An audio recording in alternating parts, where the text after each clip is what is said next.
ഓം ഗും ഗുരുഭ്യോ നമഃ. ഓം ഗം ഗണപതയേ നമഃ. ഓം സം സരസ്വത്यै നമഃ.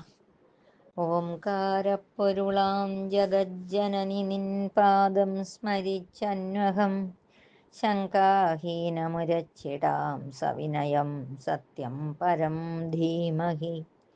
കൂജന്തം രാമ രാമേതി മധുരം മധുരാക്ഷരം ആരുഹ്യ കവിതാശാഖാം വന്ദേ വാൽമീകികോകിലം.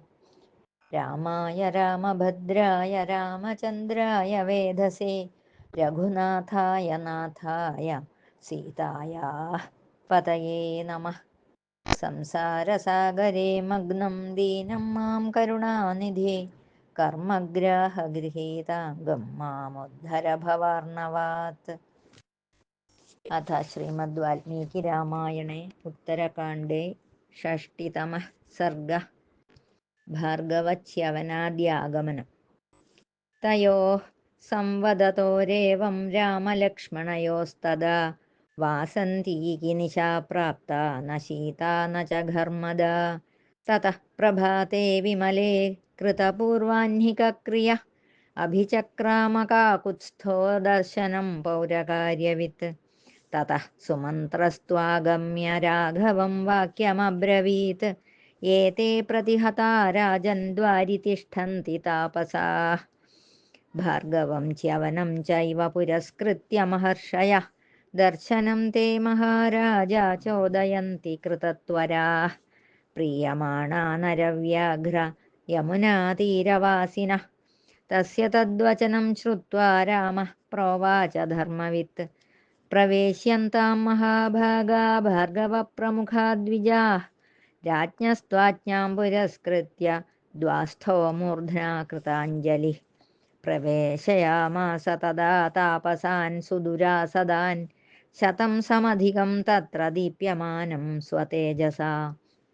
പ്രവിഷ്ടം രാജഭവനം താപസാനാം മഹാത്മനാം തേ ദ്വിജാഃ പൂർണ്ണകലശൈഃ സർവതീർത്ഥാംബുസത്കൃതൈഃ. ഗൃഹീത്വാ ഫലമൂലം ച രാമസ്യാഭ്യാഹരൻ ബഹു പ്രതിഗൃഹ്യ തു തത്സർവം രാമഃ പ്രീതിപുരസ്കൃതഃ. തീർത്ഥോദകാനി സർവാണി ഫലാനി വിവിധാനി ച ഉവാച ച മഹാബാഹുഃ സർവാനേവ മഹാമുനീൻ. ഇമാന്യാസനമുഖ്യാനി യഥാർഹമുപവിശ്യതാം. രാമസ്യ ഭാഷിതം ശ്രുത്വാ സർവ ഏവ മഹർഷയഃ. വൃഷീഷു രുചിരാഖ്യാസു നിഷേതുഃ കാഞ്ചനീഷു തേ ഉപവിഷ്ടാൻ ഋഷീം തത്ര ദൃഷ്ട്വാ പരപുരഞ്ജയഃ. ഉപവിഷ്ടാൻ ഋഷീൻ തത്ര ദൃഷ്ട്വാ പരപുരഞ്ജയഃ. പ്രയതഃ പ്രാഞ്ജലിർഭൂത്വാ രാഘവോ വാക്യമബ്രവീത്. കിമാഗമനകാര്യം വഃ കിം കരോമി സമാഹിതഃ. ആജ്ഞാപ്യോഹം മഹർഷീണാം സർവകാമകരഃ സുഖം.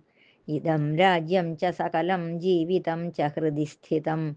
സർവമേതദ്വിജാർത്ഥം മേ സത്യമേതദ്ബ്രവീമി വഃ. തസ്യ തദ്വചനം ശ്രുത്വാ സാധുകാരോ മഹാനഭൂത്.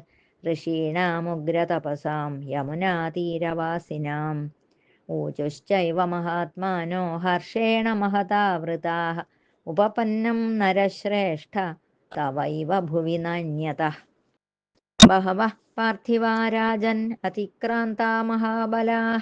കാര്യസ്യ ഗൗരവം മത്വാ പ്രതിജ്ഞാം നാഭ്യരോചയൻ. ത്വയാ പുനർബ്രാഹ്മണഗൗരവാദിയം കൃതാ പ്രതിജ്ഞാ ഹ്യനവേക്ഷ്യ കാരണം. തതശ്ച കർത്താ ഹ്യസി നാത്ര സംശയോ മഹാഭയാത് ത്രാതുമൃഷീംസ്ത്വമർഹസി. ഇതി ശ്രീമദ് വാൽമീകി രാമായണേ ഉത്തരകാണ്ഡേ ഷഷ്ടിതമഃ സർഗഃ സമാപ്തഃ. ശ്രീരാമചന്ദ്രായ നമഃ.